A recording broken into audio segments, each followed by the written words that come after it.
Mike, Penn State. Excuse me, getting a call here. Excuse me a second, folks. Oh, yes. Please cancel the plans to Miami. No need to be going to Miami in early January for that football game. Yes, Pasadena will be the spot I think we'll be going. Pasadena's nice this time of year, isn't it, Mike? Beautiful. It's gorgeous out there.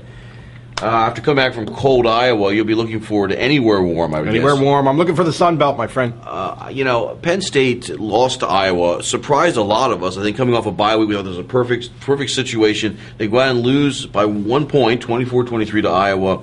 And, Mike, I'm going to ask you, was it play calling or execution that led to this loss on Saturday to the Hawkeyes?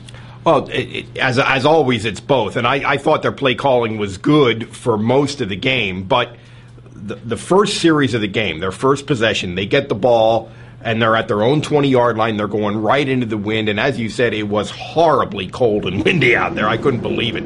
Almost lost the will to live a couple times, frankly, when we were walking around Iowa City. But that's pretty bad. First series, and Joe is always talking about how important field position and how important protecting the ball is and how important allowing for the elements is. And they come out and they're playing like they're Texas Tech and throw the ball, and end up setting up an Iowa touchdown, and you end up losing by 1 point. So obviously any one touchdown is gigantic in a game like this. That to me was indefensible. And after the game, we talked to Jay Paterno about it. Quarterback's coach, very involved in the offensive game plan and play calling. And the plays are scripted before the game, so they know they're doing this going into the game. And he was very much, his response was very much, it was all about execution. It wasn't about play calling, which is, to me, is kind of like blaming the kids. I thought that was really weak. And I think Jay Paterno's a pretty good guy, and I think sometimes he gets a little too much criticism. He kind of reminds me of the Penn State version of Ed Wade a little bit. Oh, wow. But I thought that was a ridiculous answer. I thought that was really silly of him to have gone that way in talking about it. Other than that, I thought their play calling was pretty good. Their next three series, they really controlled the ball, ran the ball, mixed it up. I thought did a great job. But that first series in a game that's this close, pretty big. In a game that comes down to 1 point, now you don't like to say one play is crucial. I'll even go back to even the Bill Buckner play against the Mets years ago. Wow. There were plays that led up to that, the play where he bobbles the ball. That one series, though, with Penn State, where they're coming out throwing into wind, could that one series have cost them the game when they lose by 1 point? Oh, I don't think there's any question. If they come out, think about if Penn State, instead of doing what they did, came out and played offense the way they did the next series, and the next series, and the next series. The next three drives took up like 20-some minutes and 46 plays. Yeah, time of possession. They ran 46 plays over their next three drives. They didn't get enough points out of those drives.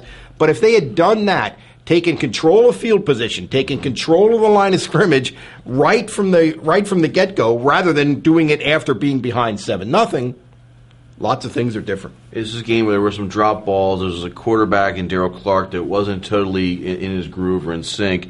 And that leads me to my other question for you is, should Pat Devlin, who is supposed to be a very good quarterback, he's probably had some snaps during the week because Darryl Clark was still recovering from his concussion he had 2 weeks ago in Ohio State. If he had some snaps during the game, Mike, do you think maybe got some game time action? I would have said no before we listened to Joe's press conference, just before we came down here to do the show. And he was saying some things about one of the reasons why they did so much of Derek Williams running the ball from a direct snap, which they did a lot more than they've ever done before. Wildcat offense, yeah. One of the reasons why they did that was because they were worried about Clark being able to run the ball coming off of this injury, off of this concussion, and they were worried about him being able to do part of what makes him a good quarterback. If you take away that running ability, then how different is he really from Pat Devlin? You might similar. They're very close. You might even give Devlin a slight edge if we're talking about just in terms of a drop back guy. So in that sense, I thought that was a very strange